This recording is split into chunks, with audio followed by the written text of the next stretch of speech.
Good afternoon. We're following breaking news this afternoon out of Richmond. Right now, our crews are in place as we wait to hear from Governor Ralph Northam. That is set for 2:30.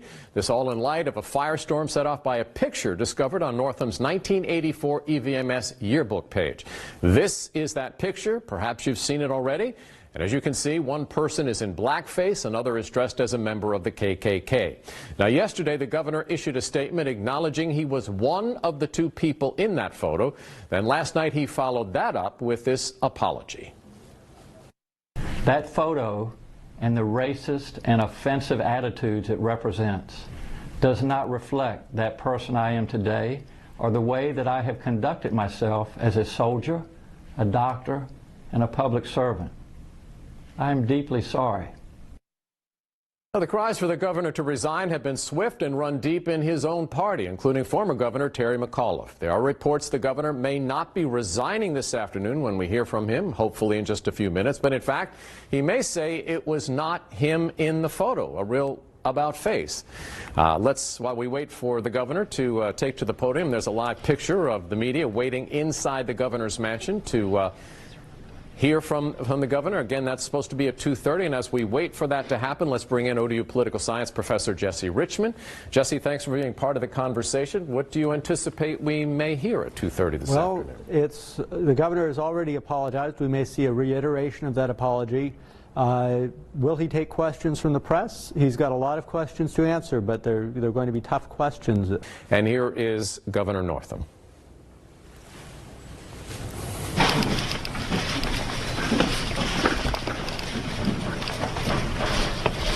Good afternoon.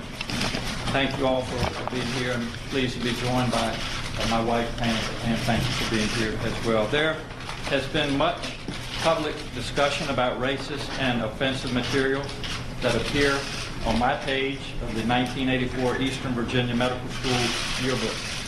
And I believe it is important for Virginians to hear directly from me and for me to answer as many questions as are necessary about these circumstances. With that in mind, I would like to read a statement about these events, and then I will be glad to take your questions. Yesterday, I took responsibility for content that appeared on my page in the Eastern Virginia Medical School yearbook that was clearly racist and offensive. I am not and will not excuse the content of the photo. It was offensive, racist, and despicable. When my staff showed me the photo in question yesterday, I was seeing it for the first time. I did not purchase the EVMS yearbook, and I was unaware of what was on my page. When I was confronted with the images yesterday, I was appalled that they appeared on my page, but I believe then and now that I am not either of the people in that photo. I stand by my statement of apology to the many Virginians who were hurt by seeing this content on a yearbook page that belongs to me. It is disgusting. It is offensive. It is racist. And it was my responsibility to recognize and prevent it from being published in the first place. I recognize that many people will find this difficult to believe. The photo appears with others I submitted on a page with my name on it. Even in my own statement yesterday, I conceded that, based on the evidence presented to me at the time, the most likely explanation that it was indeed me in the photo. In the hours since I made my statement yesterday, I reflected with my family and classmates from the time and affirmed my conclusion that I am not the person in that photo. While I did not appear in this photo, I am not surprised by its appearance in the EVMS yearbook. In the place and time where I grew up, many actions that we rightfully recognize as abhorrent today were commonplace. My belief that I did not wear that costume or attend that party stems in part from my clear memory of other mistakes I made in the same period of my life. That same year, I did participate in a dance contest in San Antonio, in which I darkened my face as part of a Michael Jackson costume. I look back now and regret that I did not understand the harmful legacy of an action like that. It is because my memory of that episode is so vivid that I truly do not believe I am in the picture in my yearbook. You remember these things. As I began my career and met my wife Pam, I also began to develop a stronger understanding of this country's history and the harm that certain actions and attitudes cause. That does not excuse my behaviors up to that point, but it did offer me an opportunity to change and to grow, and I took it. I pursued my career as a soldier, a physician, and as a public servant because I wanted to help people. The experiences I had in each of those chapters and the people I met along the way helped me form a set of values that define the person I am now and the way I aspire to lead this Commonwealth as your governor. In some ways, my personal history mirrors that of this Commonwealth. There are actions and behaviors in my past that were hurtful. But, like Virginia, I have also made significant progress in how I approach these issues. I am far from perfect, and I can always strive to do more. But I have devoted my entire life, my career in the Army, as a pediatrician, and in public service, to making life better for all people, no matter who they are. Today, I am not ready to ask Virginians to grant me their forgiveness for my past actions. I also do not fully expect that they will immediately believe my account of these events. Right now, I am simply asking for the opportunity to demonstrate, beyond a shadow of a doubt, that the person I was is not the man I am today. I am asking for the opportunity to earn your forgiveness. If I were to listen to the voices calling on me to resign my office today, I could spare myself from the difficult path that lies ahead. I could avoid an honest conversation about harmful actions from my past. I cannot in good conscience choose the path that would be easier for me in an effort to duck my responsibility to reconcile. I took an oath to uphold this office and serve the people of this Commonwealth to the best of my ability. As long as I believe I can effectively fulfill that task, I intend to continue doing the business of Virginia. I believe this moment can be the first small step to open a discussion about these difficult issues and how they contribute to the greater racism and discrimination that defines so much of our history.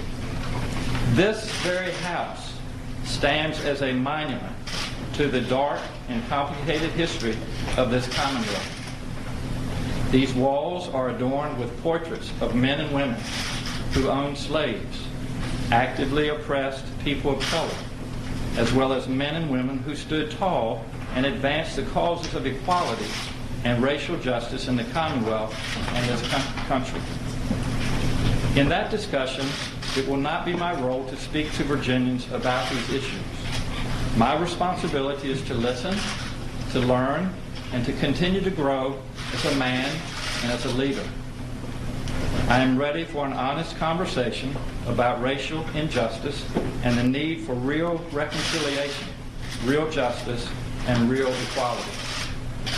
I believe the agenda this administration is pursuing clearly demonstrates the progress both I and our Commonwealth have made since the darkest chapters of our history. I promise to fight for a Virginia that works better for all people, and our commitment to economic justice, access to health care, criminal justice reform, educational equity, and a clean environment reflect those priorities.